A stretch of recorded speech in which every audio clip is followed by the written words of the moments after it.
Hello. Welcome to the Dr. Gill Show. My two guests today are Mary Dan and Mike Eades. Welcome to the show, Mary Dan and Mike. Hey. Thank you for having us, Gil. Glad to be here. It's so glad to see you.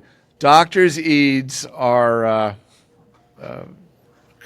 heroes, maybe a too strong a word, but pillars in the health and nutrition community. Mary Dan and Mike came out with the book Protein Power in 1996. As when the first time I knew about you two, my mom picked up the book. My mom was laughing and told me all about it.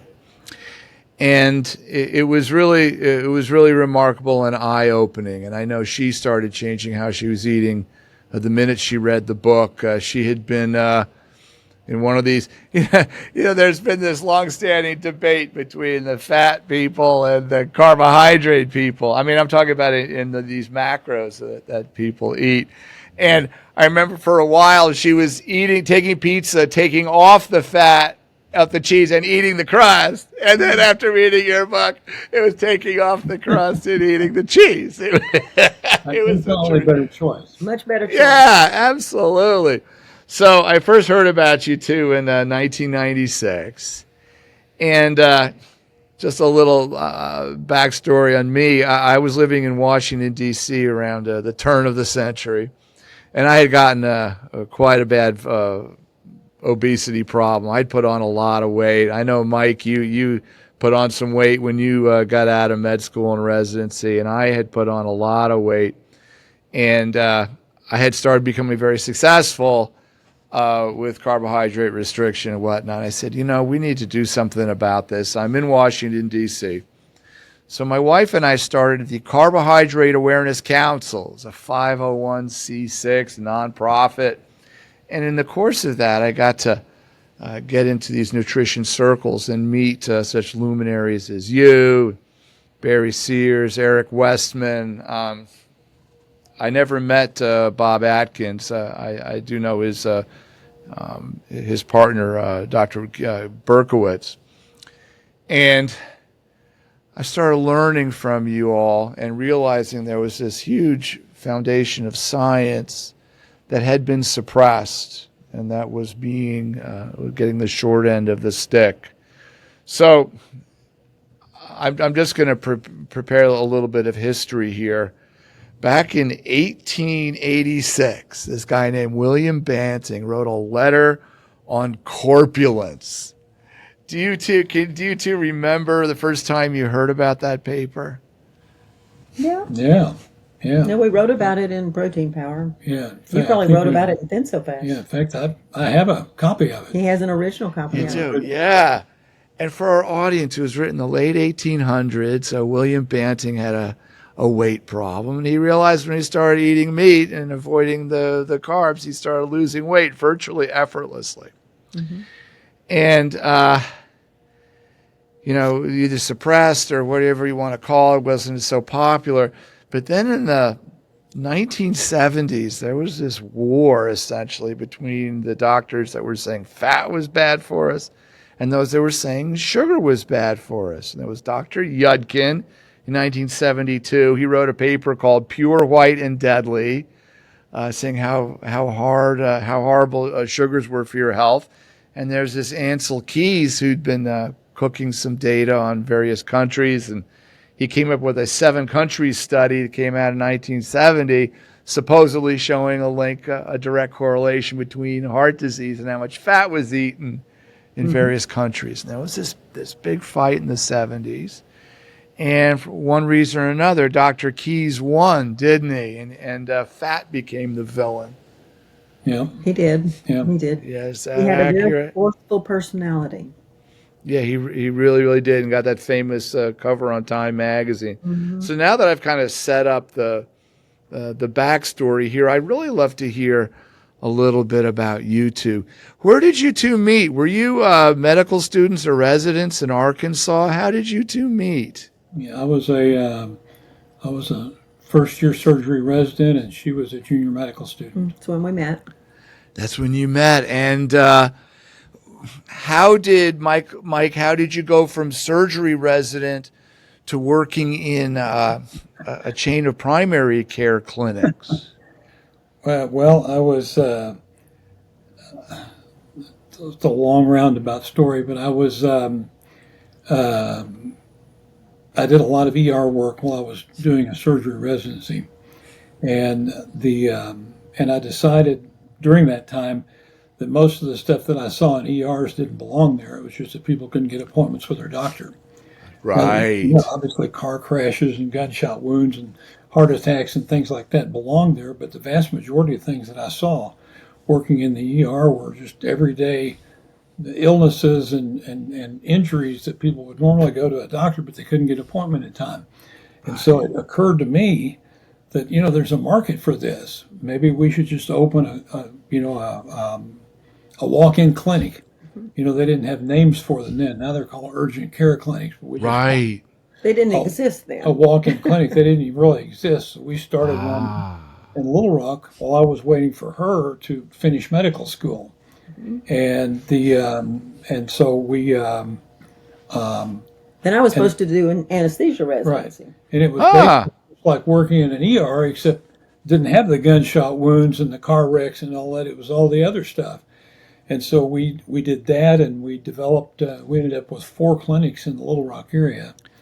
So Mary Dan, so you finished medical school a little behind Mike, and then did you then do an anesthesia residency, or? I accepted the anesthesia residency, and then he got this idea that he was going to start this outpatient primary care urgent care center. And so I postponed my anesthesia residency for 6 months so that I could help him get it started. And then I decided I just wanted to keep doing that I didn't really want to go into anesthesia. So I gave up my anesthesia residency, and we just built this chain of urgent care centers in central Arkansas, and that's what we did. We did it. That's fantastic. So had you gotten married at this point? Were you married at this point? Yeah, we got married when I was a senior in med school. But we Gotcha. So here you were, husband. And Mike, that you were very prescient. You had obviously had an idea this was an unmet need, and that's the secret for successful businesses, providing value for an unmet need, and clearly you did that. I wish we still had them. I do too. I do. Well, if you don't own them, they'd be worth a fortune. They would be.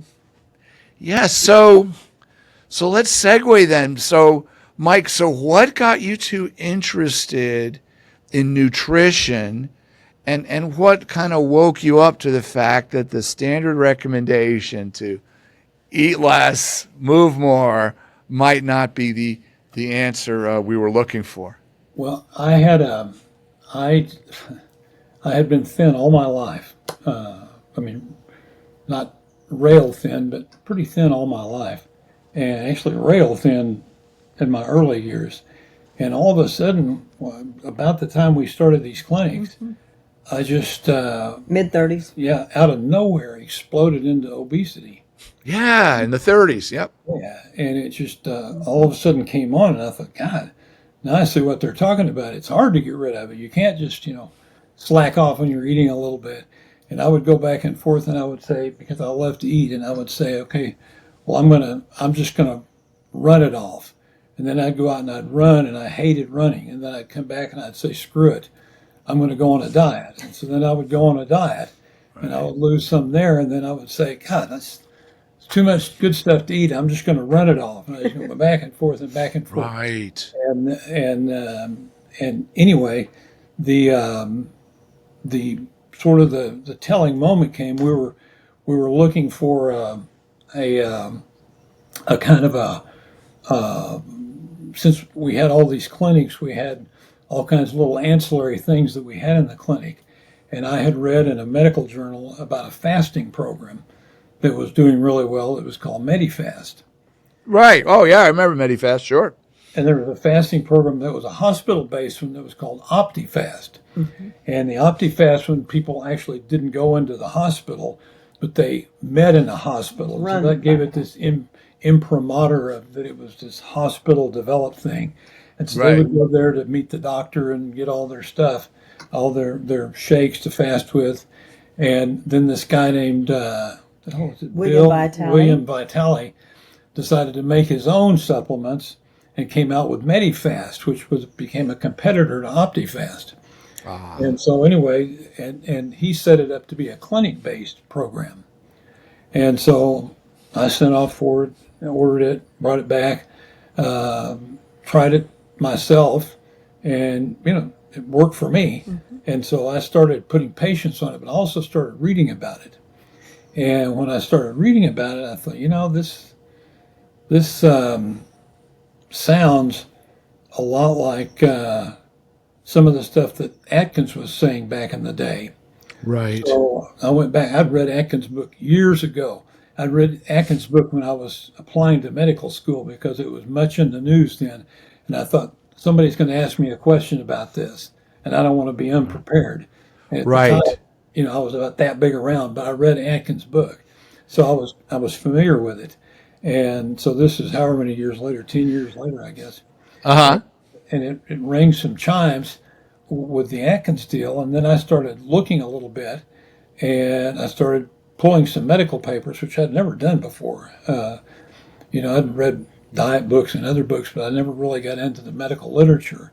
But I ended up pulling some medical papers, and I came across this older medical paper that talked about insulin as being the driving factor behind all kinds of stuff.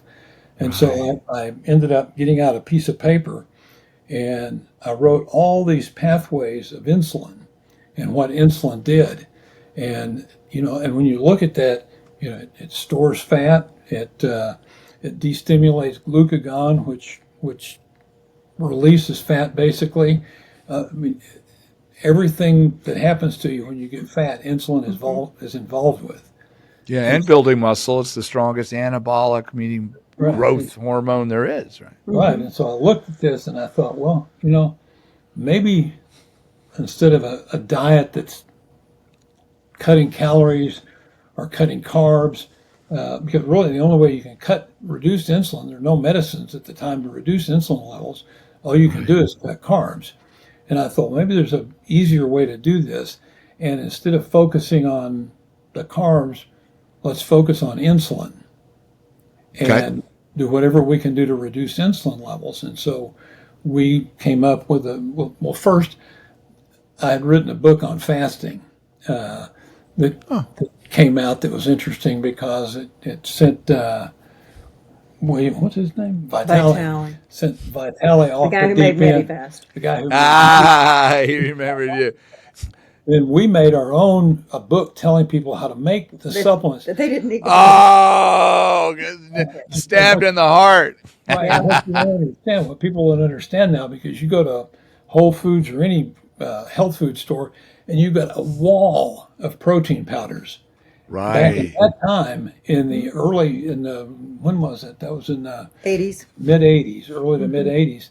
There were no protein powder. There were protein powders that bodybuilders used. There was some Right. Milk and egg protein. Joe Weider's milk and egg. Joe Weider's milk and egg protein. There were maybe 2 or 3 or 4 proteins that you could buy, and you were supposed to mix them with applesauce or something like that. Apple juice. Yeah, they didn't mix well. They didn't. They're clumpy, horrible They stuff. tasted They tasted terrible. Ah, So we showed people how to use dry, non-fat dry non-fat. She milk. actually created the recipe: non-fat, dry milk solids, protein powder, protein powder, Right. and some other things to make A a little bit shake. of no salt. Yeah. To make it with some potassium to make a shake look at you. like the ones that OptiFast They tasted had pretty good. and MediFast had. And then I got a book contract for it. And when Vitale found out I got a book contract for it, he was all over me because he wanted to write the preface to the book or the introduction to the book, because he thought it was just a book about His product. the protein sparing modified fast. Uh, And so he had no idea that I was telling people how to do this on their own. And so had you written before, Michael? Had you written papers? Did you know you were an author? You just jumped in. No, And Mary Dan, you were a natural chemist, and just the chemistry of you too. Priscilla's book. Mom goes her way around the kitchen. The weird thing about it is that I don't think in my entire college experience I ever turned in a theme on time. I hated It's not writing. wild that you two had these talents. So what then got you motivated to write Protein Power, which, like we said, came out in 1996? So because Atkins Diet Revolution came out in 1981. No, it was 72.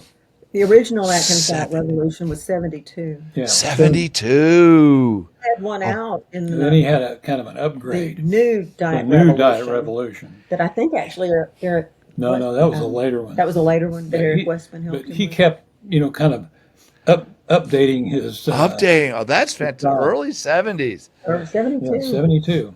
So what got you two interested in how? Tell me about the evolution of the book of Protein Power.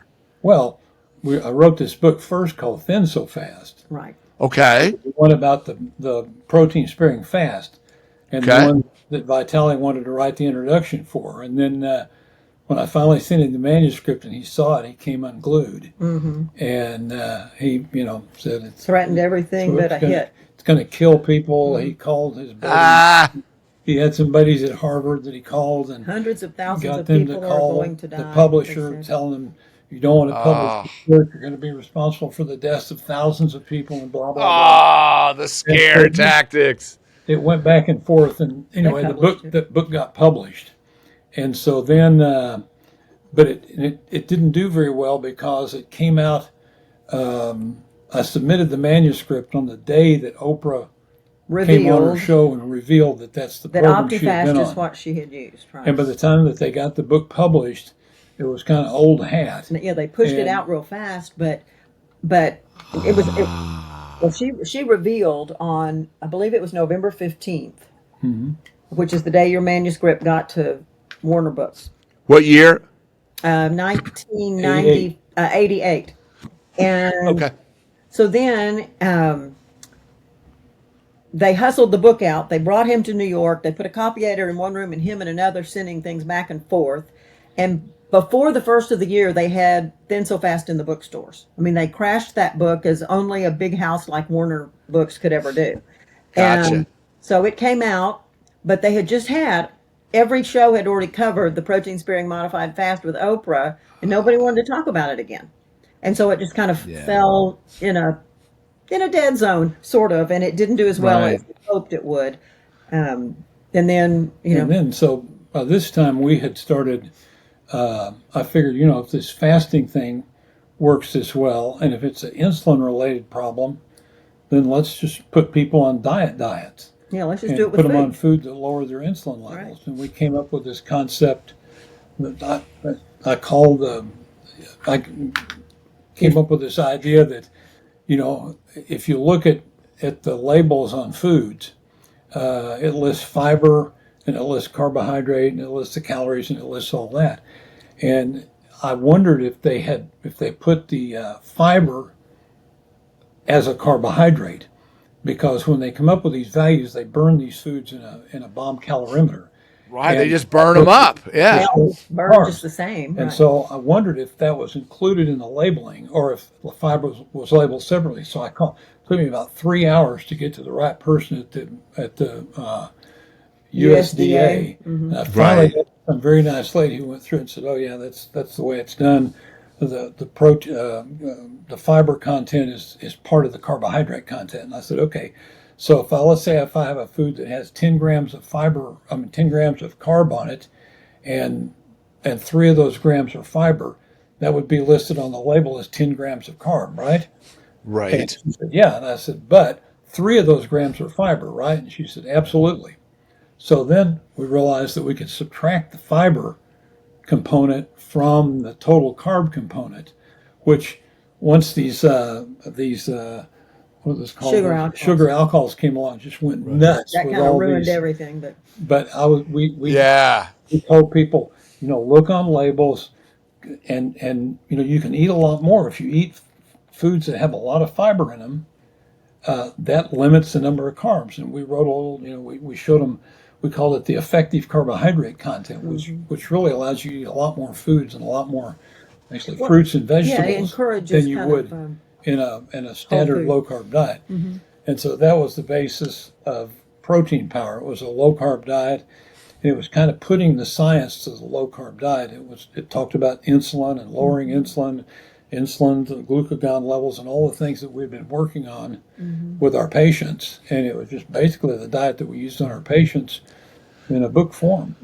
In a book form. So you'd already had clinical experience with it. Now, had you been aware of what's called the protein leverage hypothesis? In 1980s, a guy named Steve Simpson was figuring out why bugs or why locusts eat so much and devastate the field. It turns out what they were trying to get enough protein. Had you been aware of that theory that we eat to the protein and that's what fills us up and gives us satiety? Yeah, I'm not actually a Big huge believer in believer in that where humans are concerned. I mean, it works with locusts and it works with a lot of stuff. And if you read their books, they did all this stuff with animals and grasshoppers and insects. And so they had a student who came to him who was looking for a senior project, and she was going to go to Switzerland with her family. And she said, can you help me come up with a project? And so they came up with this project where they would they had meals in this Swiss chalet that they were staying, and they cooked all their own meals supposedly, and she put them all together and measured the protein and did this and did that, and it came out that their theory was right. This protein leverage hypothesis. But that's really the only study on it that I've seen in humans. It wasn't much of a And study. it wasn't much of a study. Ah, okay. But I can see that, that it would make sense, as far as I'm concerned, that if you had somebody on a very protein deficient diet, they might eat more of it in an effort to try to be fed. Okay. I mean, that makes total sense to me. It just hasn't ever been shown in humans in a good study. And I don't think it's this tight correlation like they have shown in grasshoppers and other insects. Yeah.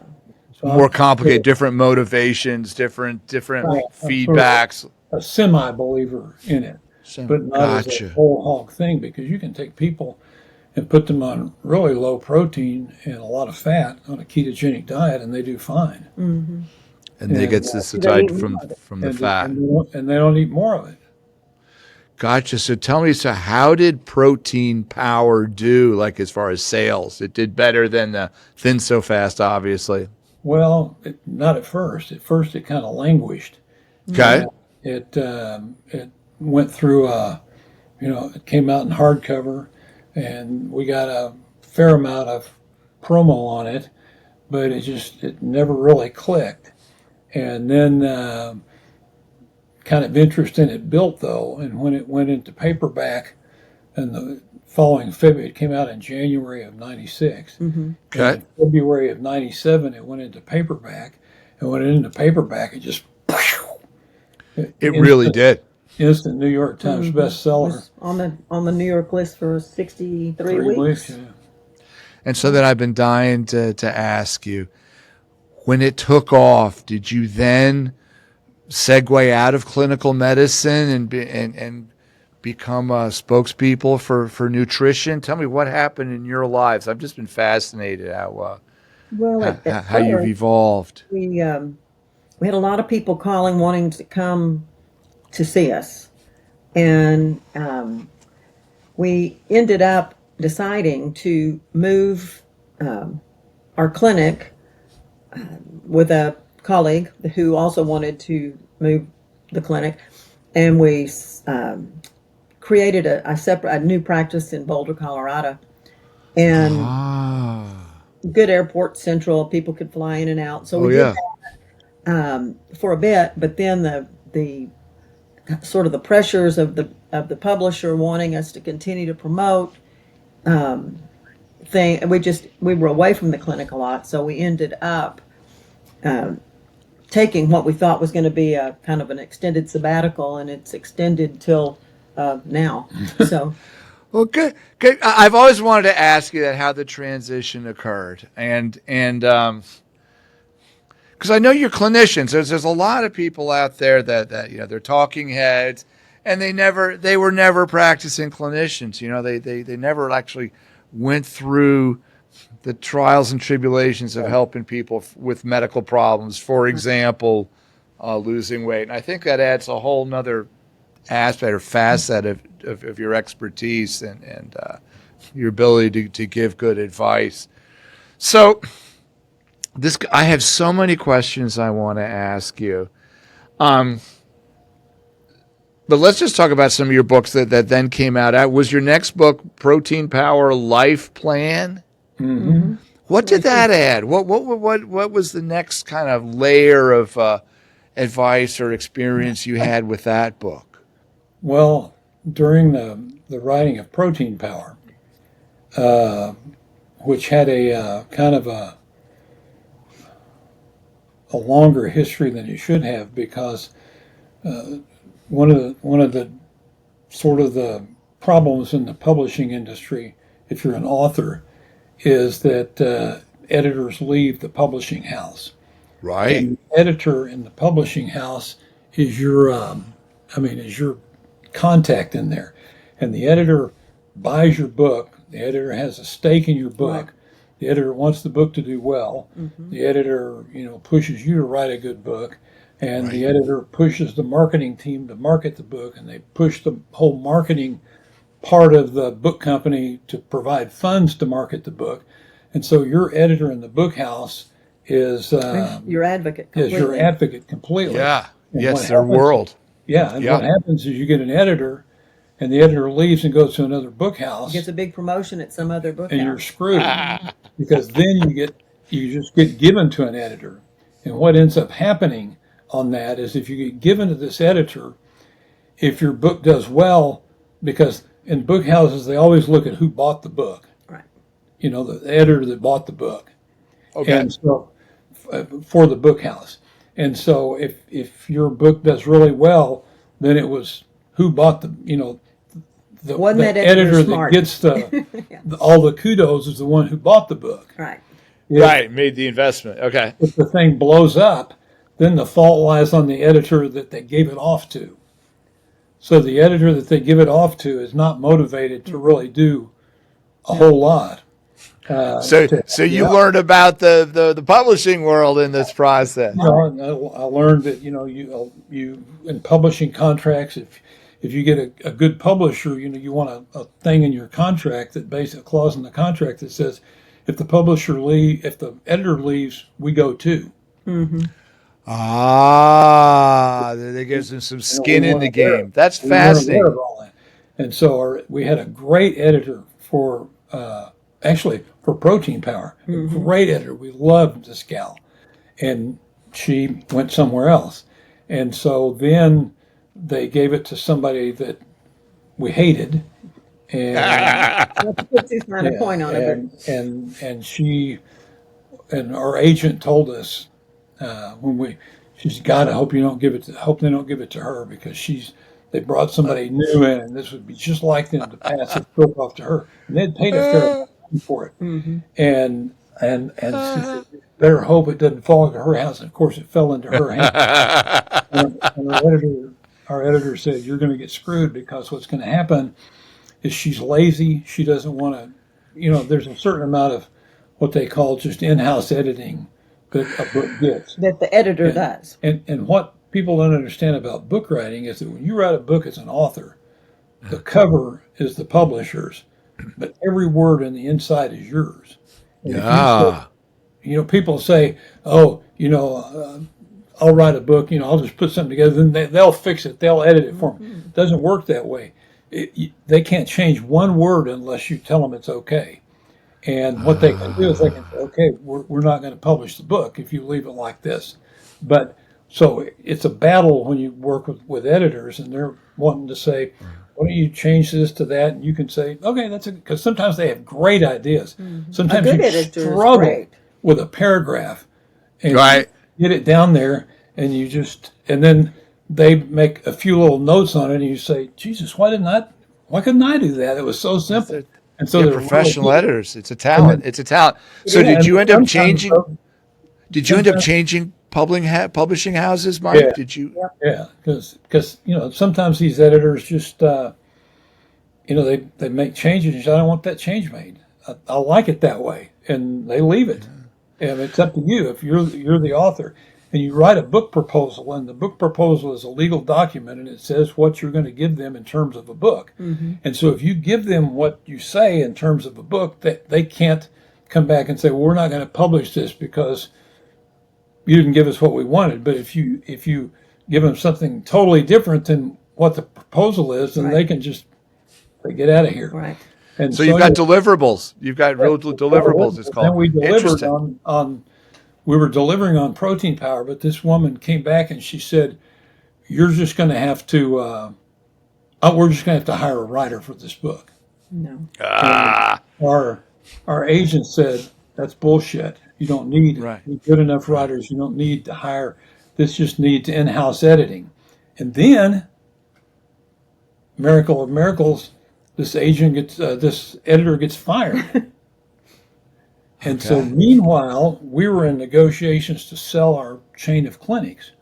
So her getting fired came at a good time because we were covered up with all this, legal work and trying to get all this done and Due diligence and whatnot. Right. The whole mess that goes with a big sale like that. And just about the time that it all got done, I get a call from a guy who says, "Hey, we just found this manuscript of It's been laying around for what's a going year." on with this." And I knew him. I knew who he was, and I talked to him, and he said, well, "Look, we're gonna need to get we're probably gonna need to get a writer for this." And I said, "Oh God, here we go again." And he said, I'm going to find somebody good for you that'll do this, and she'll be calling you." And so then I got a call from her. And strangely enough, I got a call from her about 5 hours ago. I hadn't talked to her in years, and she called me this morning. Really? Yeah. But it was this woman who had been an editor for Holt forever, and she'd had kids, and so what she wanted to do was she wanted to do outside editing and freelance editing and writing. And so they had given her this project and said, "What do you think of this?" And she called me and she said, they're wanting me to write this book. And she said, "It doesn't need to be rewritten. It's fine. All you need is a little in-house editing." Right. And you need, what's your editor doing? What's your agent doing? Why is your agent fighting for you on this? Well, our agent at this time had become the president of Penguin Publishing House.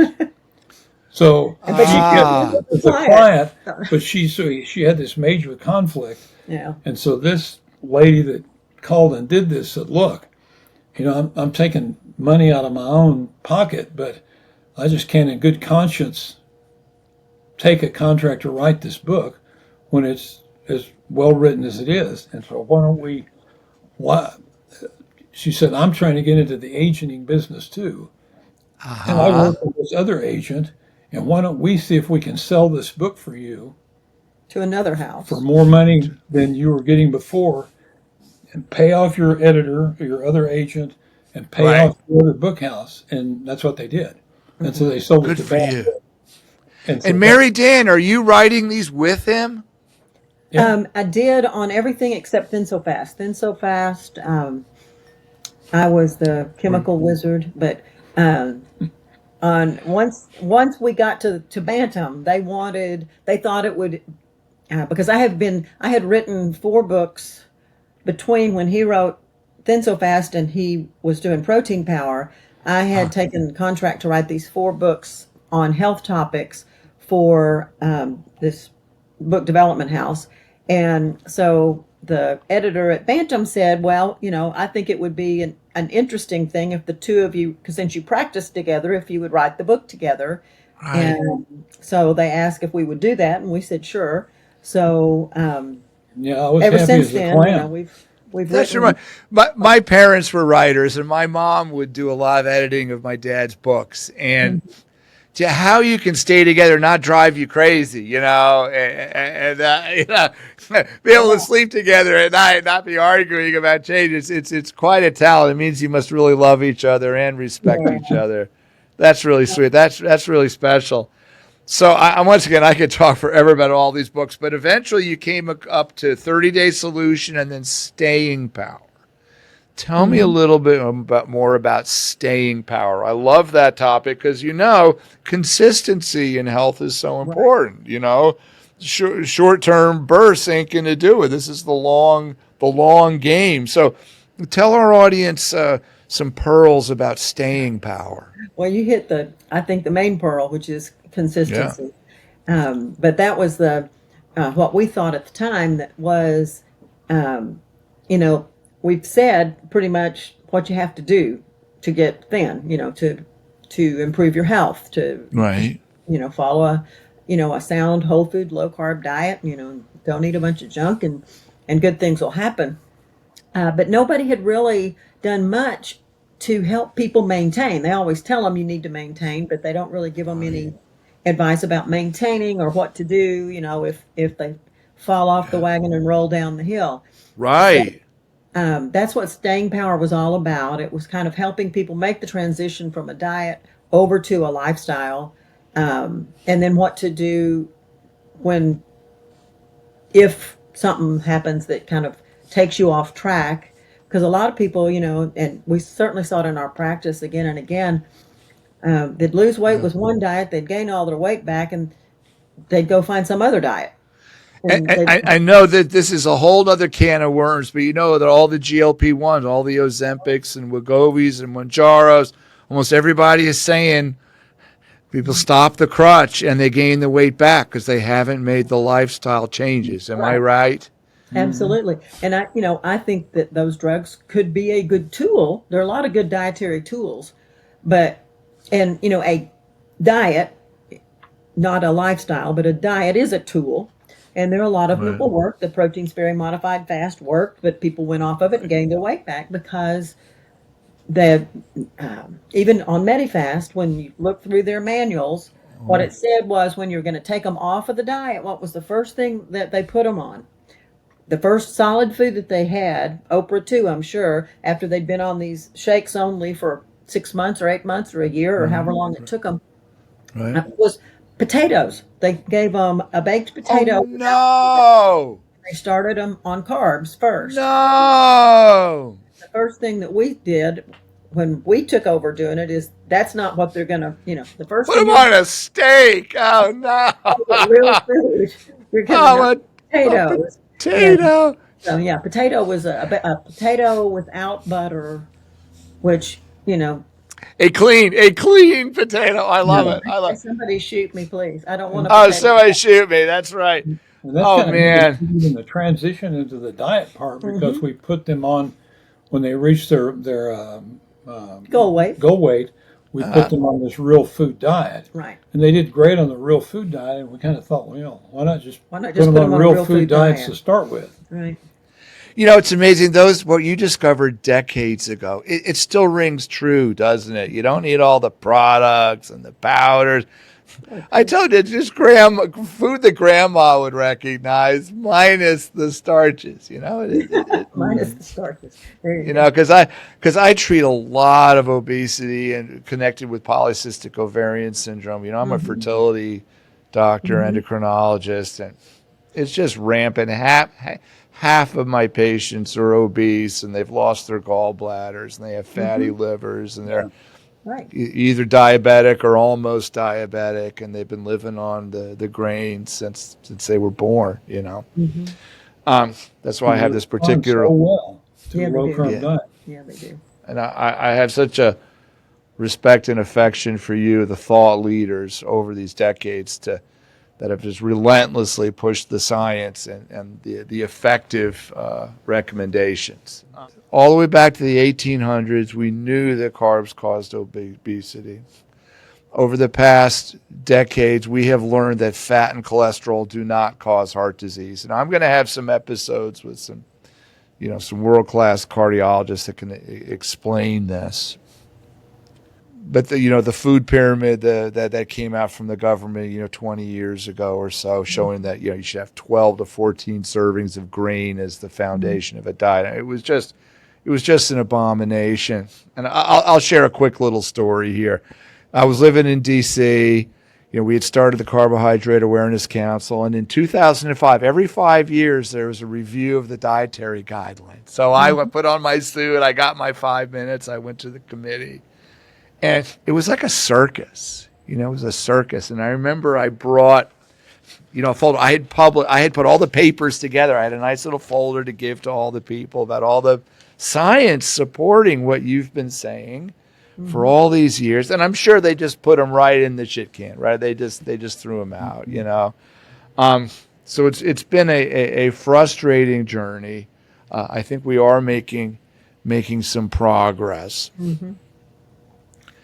So I was doing a little research on you guys on the magic internet and the Google, and I saw a Wikipedia link to protein powder. So, let's see what Wiki says. And if anybody knows anything about Wikipedia, the people that edit this and get the final edit, you don't know who they are, what kind of a troll they are, what kind of agenda they have.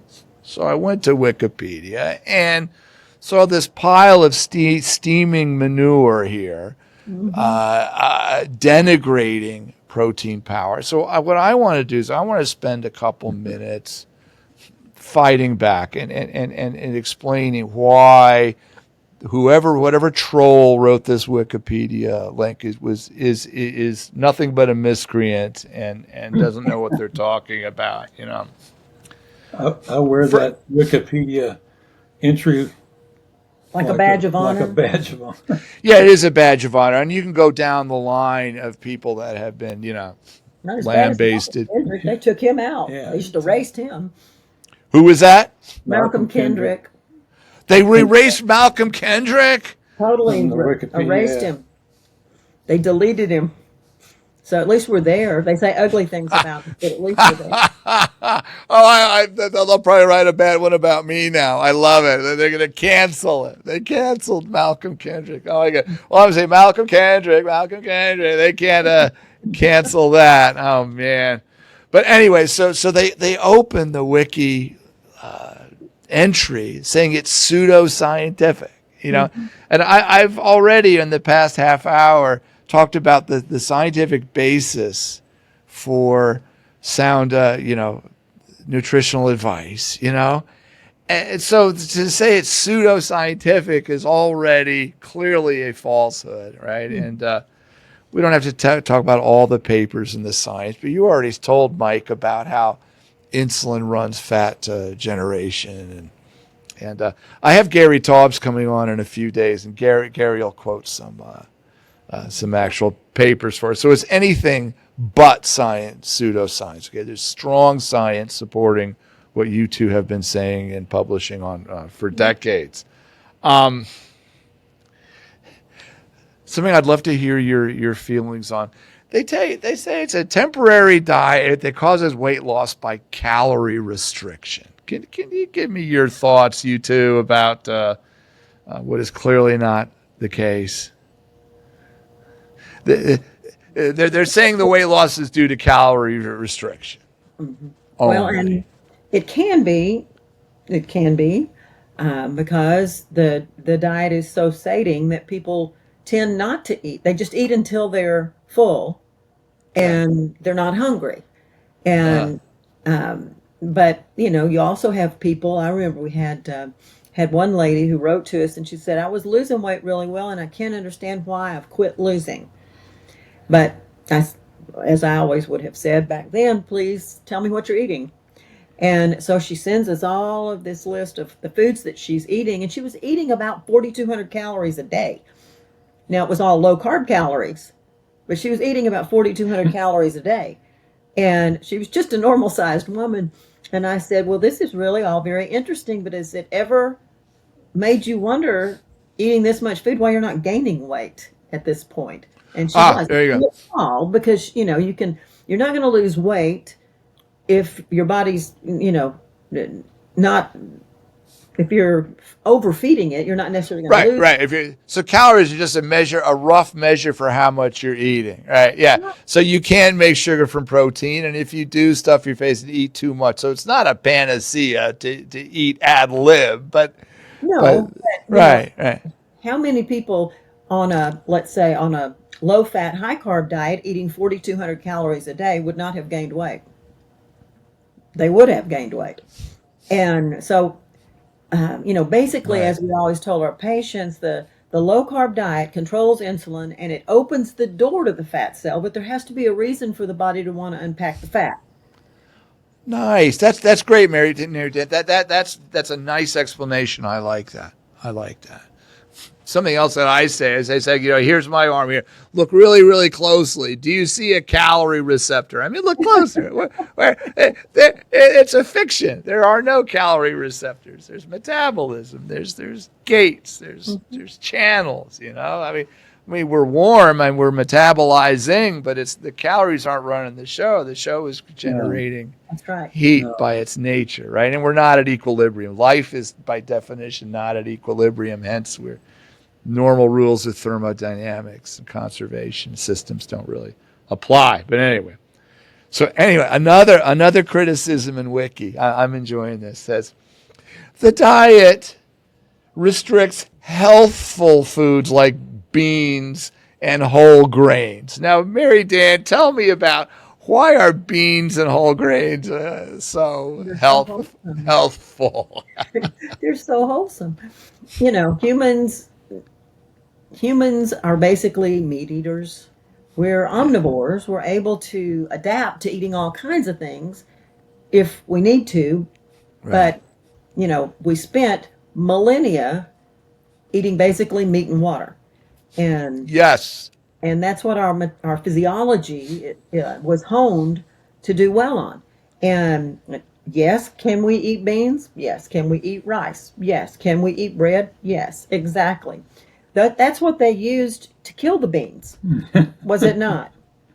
Right. So, Mary Dan, let me tell everybody, I didn't ask for this segue. I couldn't have asked for a more perfect introduction to what I call Exhibit A. All right, these are artifacts, right?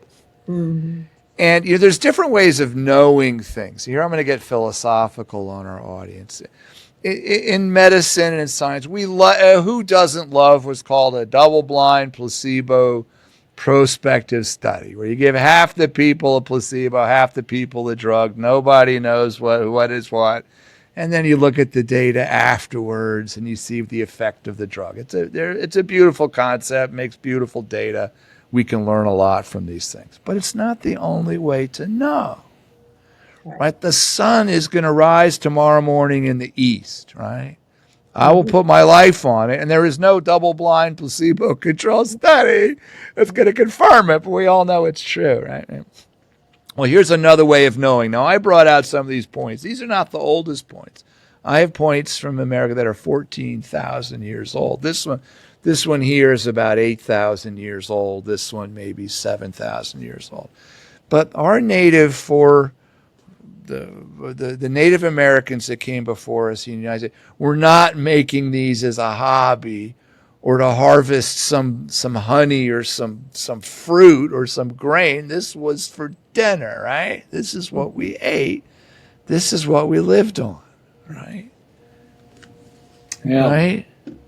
Well, So there you go. I mean, we lived on meat and water. So you find these points, by the way, near water sources, springs, clear rivers, is where you find it. That's where they were living and hunting, right? And that's what they were eating. And you can see and you can go to kill sites and find these points in the rib bones and at the kill sites. We know that's what they were eating. So, whoever came up with healthy whole grains, was just brilliant, weren't they? Well, when we were writing, when I was writing Protein Power before I came on board. Mm-hmm. Okay. Not only did we're having all these trouble with the publishers and all this going on, I ended up going off on this kind of an anthropological tangent that I got just absolutely consumed with. And I found it incredibly interesting because if you look at the anthropological literature and not medical literature, you can learn Right. a whole lot. And what I learned in looking at the anthropological literature was that when we evolved, going all the way back to Australopithecus Sure. africanus, which was Lucy, Afarensis. or Afarensis, which was Lucy, and then Africanus was after that, and you move on down the trail. Uh-huh. Each move down in terms of skull size. The skull size got larger, and the gut size got smaller, and there were more signs of meat eating. And the one branch broke off, and they were called the Robustus. robustus, Australopithecus robustus, and they broke off in a different way, in a vegetarian way, and they ended up coming to a dead end. It was an They died out. anthropological dead end. They died out. So That's when fascinating. proto-human ancestors kind of broke off into the meat way, into the Vegetable way. vegetarian way, this just died off, disappeared. And these kept going and kept evolving and eating more meat and more meat and more meat and getting bigger and bigger and bigger heads and brains. And I found that fascinating. And the other thing that I found fascinating was I got into the Egyptian literature, because the Egyptians A lot were, of that in protein power. yeah, there's a lot of that in protein power. And the Egyptians were the basically a grain-based society. That's all they ate. They ate wheat, and they used wheat to trade. They used wheat to pay people. They used wheat. And To did they make, use corn for beer? yeah, Another grain? yeah, they made beer, and they ate a little bit of fish that they got from the Nile, And some migratory and waterfowl. some waterfowl, but But mainly not red Okay. meat. when you look at the data on the Egyptian diet, it's all grain. And they had absolutely atrocious health. They had all kinds of plaque in their arteries. They had Lost all their teeth. they lost all their teeth. They had horrible Abscesses. dental Abscesses. abscesses. I mean, abscesses ground down to them. It was awful. They had every disease you can think of in the book, and they had a grain based diet. They ate grain. They ate honey. They ate sesame oil, and they ate a little bit of white meat. And that's a nutritionist nirvana today. If you ask them, oh, Right. Like I started, that's the crust of the pizza. And the Indian looked at it and that's the Egyptian diet, and you look at what happened to the Egyptians, and it's awful from a health standpoint. from a health Yeah, perspective. they didn't live very long. Oh, that's fascinating, Mike. Yeah. See, there's different ways of knowing. We can Yeah. learn from history and archaeology if we look carefully. Yeah, but I became obsessed with that. So that did. made it into the protein power thing, and there was a little bit of an editorial fight about that. But that ended up being a really popular part of the book, and that, Right. in essence, kicked off this whole paleo diet. Ah, yeah. So listen, let's finish the final two things in Wiki, and then maybe we can finish up with two more points in Wiki that I want to dispute. Talk about strain on the kidneys. We keep hearing about protein being a strain on the kidneys. And the other thing is, when we'll just finish it off, and they all say it's high in saturated fat. So let's Thank goodness. let's kill these two straw men right now. Can you, both of you, tell me about straining the kidneys, eating an animal based let's call an adequate protein diet. Let's talk about why they say that. Why, Mary What Dan? was the Why do they basis say this? of them Help saying me. Help me I'm here. asking you to do it. Oh, well, Either of you. I want to hear from both of you. the basis is that if you got kidney disease, you lose protein. Right. You spill protein You in spill your urine. protein in your urine, and so they And- assumed that if you restricted protein, that you wouldn't spill protein in your urine, your kidneys would get better. But the fact is that if you restrict carbohydrates, your kidneys actually improve vastly more than if you restrict protein. As it turns out, restricting protein doesn't have anything to do with it. Now, if you've got really severe kidney disease, Right. you're iffy a little bit, but you still got to have an adequate amount of protein to to fuel the rest of what you got going on, Right. Well, to keep your body well. And you so, just have to be very careful if you do have kidney disease. yeah, if you have real kidney kidney disease. but there are a million papers out there now that have debunked this whole idea that protein causes kidney problems. And I have this slide that I like to show when I give talks sometimes when this is apt to come up, and it's all of these bodybuilders who eat I mean, the Sean Bakers of the world eating 300 grams of protein a day. Protein a day. Right. Right. And I have this group of them, and I say they're all waiting around at the dialysis clinic, and Because they're not. because they're not waiting around at the dialysis clinic. If eating that much protein causes your kidneys, they all would be headed for the Right. dialysis They would clinic. all be headed there. Yeah. But And that's they're an taking absolute death. enormous amounts of steroids and performance enhancing Well, drugs, and sometimes. many of them are dying early from, I would say, drug abuse rather than it's not the I would say protein. that, not from eating protein. Not from eating protein. It's not from And eating protein. the whole Thank idea you. of this protein thing is an absolute myth. Well, It's an absolute myth.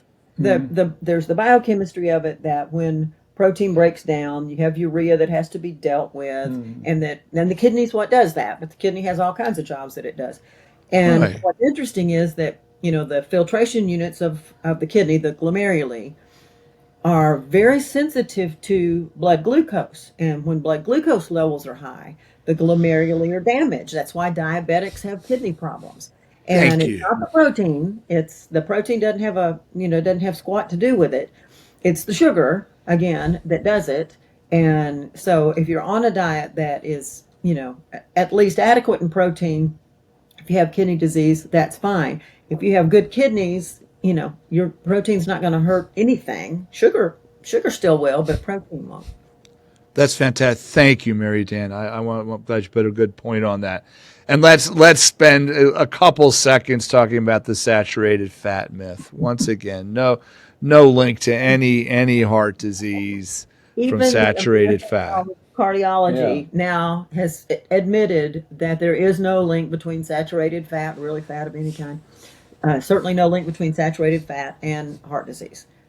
And to get that out, to get an older cardiologist who's been trained in the old ways, to get them to say that is almost impossible. Mm-hmm. Yeah, it is. It's almost impossible. It's the position of the American College of Cardiology that saturated fat is not a risk factor for heart disease. Even though we've said that, it just, I don't know how long it's going to take. That truly is one of those vampire myths that just you can't put enough stakes in it. It won't die. Now, since you two aren't practicing in the hospital right now, I can tell you in my hospital when I'm writing dietary orders, you've got boxes. There is still a box, low fat, low cholesterol diet. It's still there. It's still there. You say just give them the cardboard box because that's what it'll taste like. It's just so sad. And like they say, like some people, I don't know who came up with this expression.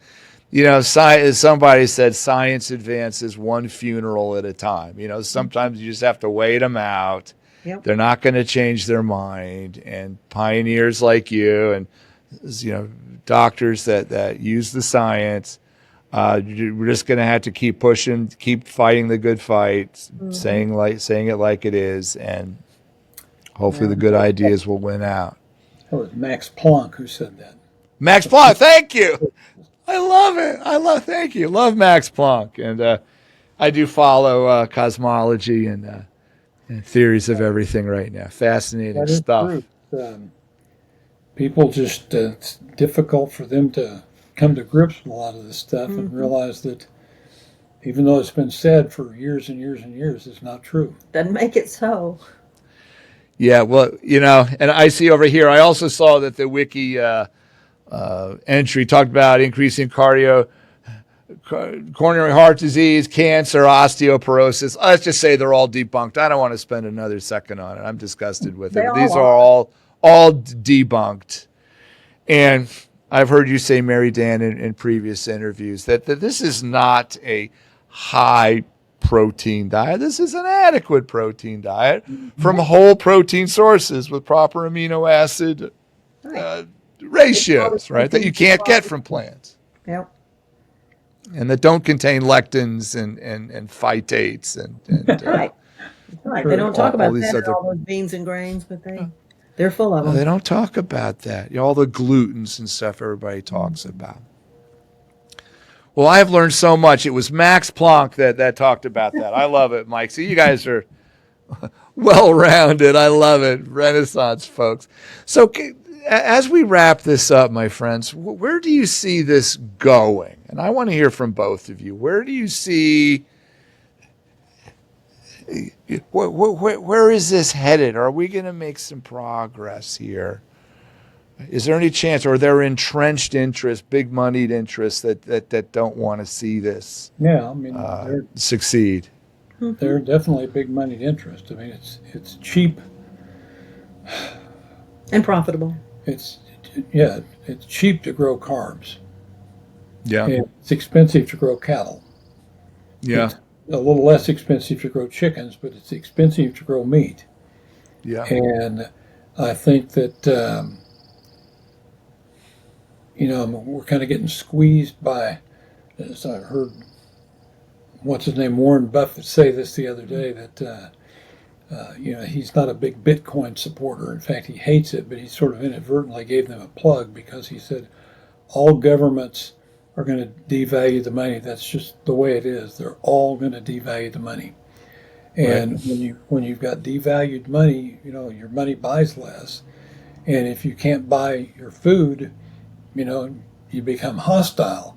And so if they can convert you to cheaper foods that can be made cheaper and cheaper and cheaper and kind of keep you away from the expensive foods by telling you that they're going to kill you, they're going to give you heart disease, they're going to give you Right. osteoporosis, all the things that we've been discussing, Croak your kidneys. kill your kidneys. Right. And then, you spend your money on all these healthy foods, all the plant foods that are easy and cheap to grow. Well, and they make And people more docile. yeah, I mean, and just the truth of it is Yeah. make people more docile, especially men. With all the phytoestrogens in the plant foods that they're pushing, and it's I just think it's not a healthy human diet, period. But that's what they're pushing, and then when you eat all those foods, you get sick, and then that's a profit center as well. And so it's as though that there are all these sort of big forces arrayed wanting to make us weaker and sicker so that we'll be dependent on them to give us our GLP-1s and give us our blood pressure Yeah. medicines and our cholesterol medicines. And Right. I just, and all I would hope that's going to happen is that people begin to wake up. I think they are. Butter sales are up. I think meat sales are going back up. I'm hopeful that that there's going to kind of be a new dawn in public policy that Yeah. is more amenable to a whole food diet that is, animal based, because that's what we're supposed to eat. I mean, if anybody wants to eat plant, more power to them. I'm not going to Right. tell them they have to eat animals, but I'm hopeful that most people will make that choice because it's the better human choice for health. yeah, and, For- and we need to do some studies on, decent studies on ultra processed foods. Mm-hmm. And that's kind of everybody's bet and wire right now, but there really Right. haven't been but 2 studies done on it, on ultra processed foods. And, Neither of them very good. They were both awful, but they both had, they showed big changes that people with ultra processed more. food ate more. But nutritional studies take a long time. You can't do a 1 week study. One of these was a 2 week study. One of these was a 1 week study. You can't base anything on a 1 or 2 week study nutritionally. You've got to put people on long-term studies to see what they're doing, to see what something like that's going to affect, because they can eat a lot right at the start, and then over time they just eat less and less and less of it. Right. And you don't know until you do long-term randomized control studies on that. So I'm hoping that some of those studies are going to be done. There's a lot of stuff going around right now. A lot of people talking about how seed oils are bad for you, and I think they are. I think that really,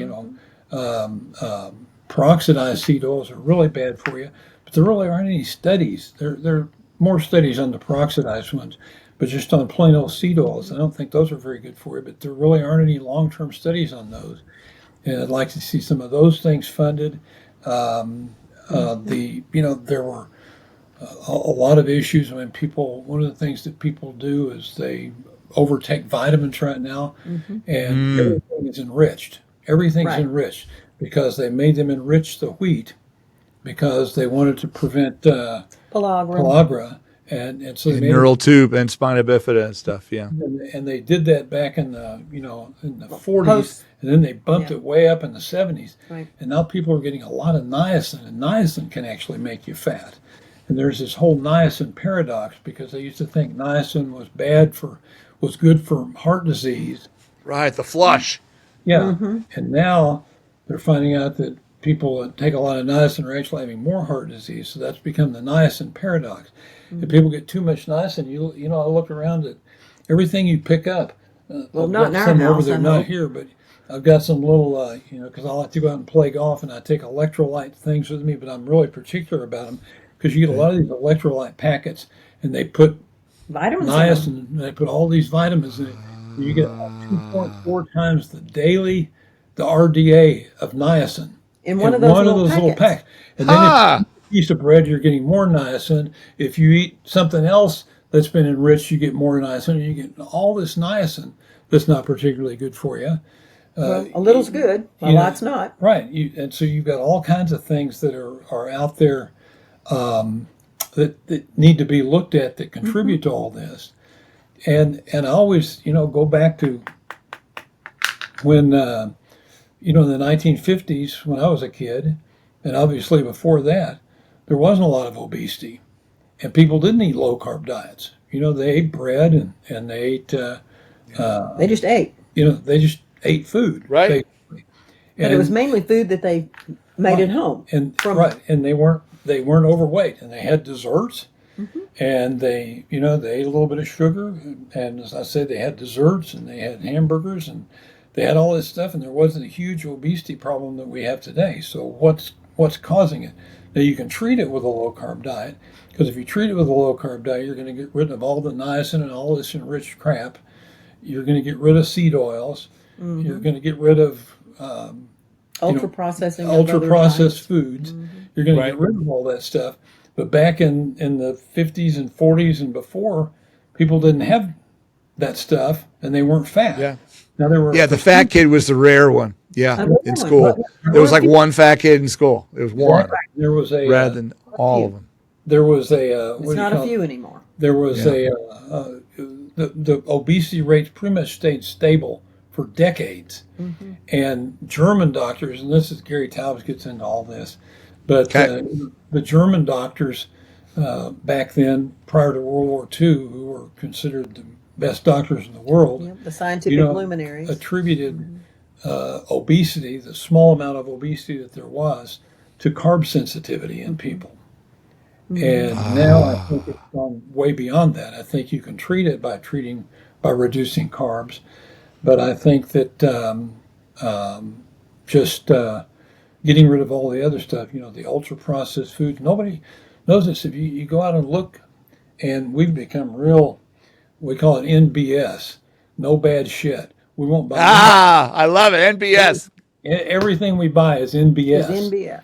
And you go out and you look, for example, at cream. I mean, cream is cream. Right. I mean, it's Cream's cream. cream. And you're going to have a little tiny bit of milk in cream because you can't Separated. completely separate. But Okay. you go out and you look for cream, and you find cream that's got a gum in it. Gellan gum. Gellan usually. gum in it. Gellan gum. And so Ah. what tells me is because the cream is expensive, what they're doing is they're putting a little bit more milk in the cream. They're putting the gellan gum in there to For the make consistency. it have the consistency of cream. Oh my goodness. And emulsify whatever it touches. And so you got So they're bastardizing everything. and you look at half and half. I mean, half and half's half milk Half cream. and half cream. But you see half Should and be. half with all these gums in it. That's So right. that's telling me that there's more than half milk More. in there, and they're making up for it with these gums. Right. And these gums and these emulsifiers are not innocuous. No, they're not good for your They're gut. not without problems. Right. And when they allowed them, which is one of these things I hope Bobby Kennedy fixes, but when they allowed them to just the companies themselves to declare this is grass, generally regarded as safe. Right. If you look at the amount of gel and gum in a serving of cream, that may be safe. But if you're getting gel and gum and cream, and then you're getting guar gum and half, and you're getting this gum and that, and you're getting an emulsifier and this, and you're getting this and this and this, where do you hit the tipping point? Right. And Yeah, and what is that doing to the gut microbiome? I'm sure it's terrible. And what we've done, and it could be all in our heads, except we lost some weight doing it. We just started this. NBS. We don't buy anything with NBS. If it's got a label with that many ingredients on it, it's not going to come on. And so I want real ingredients. If I'm going to buy tomato sauce, I want it to say tomatoes. Tomato. And so that's all I want it to say. We've started doing that, and we've noticed a really difference in how we feel. I mean, it's like I say, it could all be mental because we're not doing this on a it's not a scientific study. On a prospective trial. But I think that when the prospective trials do come in, that they're going to find that all of it matters, and it's all bad kind shit. Is bad shit. It's all come together at the time that there was this huge inflection point with obesity and metabolic disease in the 80s. In the 80s, and people are you have people at these flavoring companies that make flavorings from all kinds of weird things that make you eat more, and they will spread it on cattle food, sheep food. It makes them eat more. It just makes the food more palatable for them, so that they eat more and they grow faster. And they put and everything you see when you pick it up and look at it, it says natural flavorings. Really? You give natural flavor in cream. Yeah, it has a flavor. It has its own flavor. Why do you have to have natural flavoring in beef jerky? Right. And yet every beef jerky you find is going to have flavoring. Try to find a jerky that doesn't have honey and maple flavor and all these things to make. It's like candy jerky nowadays. You've got all this stuff that with artificial, what do they call it? Natural flavoring. It's natural. Natural brown sugar. Yeah. You assume that if you're getting jerky with natural flavoring, it's beef natural flavoring, but it may not. It may be a combination of apricot and cherry and some bizarre thing that they found. That when it all comes together, because these people said and they test this and they find out that, geez, this hits the spot. Yeah, this was good. And it makes people I can eat 2 pounds of that. and they sell it inexpensively. So it's there's a lot going on right now. There is. Well, that's very insightful, and that's the perfect ending to this discussion. Excuse me, Mary Dan, say again, please. I said he writes about a lot of this, at least in brief, in his Arrow every week. So, please tell me about your blogs. Please promote your blogs with us, please. Tell us. I've got a weekly blog that I've written now for going on 5 years. It's called Arrow. It comes out every Thursday, and you can just go to arrow.proteinpower.com. Arrow.proteinpower.com to read Mike's blog. Right. With all these interesting. It's more of a newsletter than a blog. Yeah, it's more of a newsletter than a blog. Yeah. Sure, but it's free and it's available to anyone. I use bad language. I call it no bad. Excellent. And I take it out sometimes. Well, my friends, this was a delightful conversation. I've learned so much. You two are aging gracefully. I just turned 64 a couple days ago. I'm starting to feel a little older and creakier and realize that, like Peter Attia talks about bending the curve, and you two are such luminaries. You're clearly sharp as a tack, both of you. What a beautiful love story, too. You together after all these years, practicing together, writing books together, which would tear most relationships asunder, living together. And you're great examples. So thank you so much. Just after the Biden episode, don't call us sharp as tacks. Well, the Eades, they're sharp as tacks. All right. I hear you. Well, my friends, thank you so much for your time. Thank you for all you've contributed to the world and all your work. And may you have many, many more years of productivity, and love. Thank you. Thank you very much. Thank It you. was a Same to delight. you. It was Thank you, fun. my friends. Thank you so much.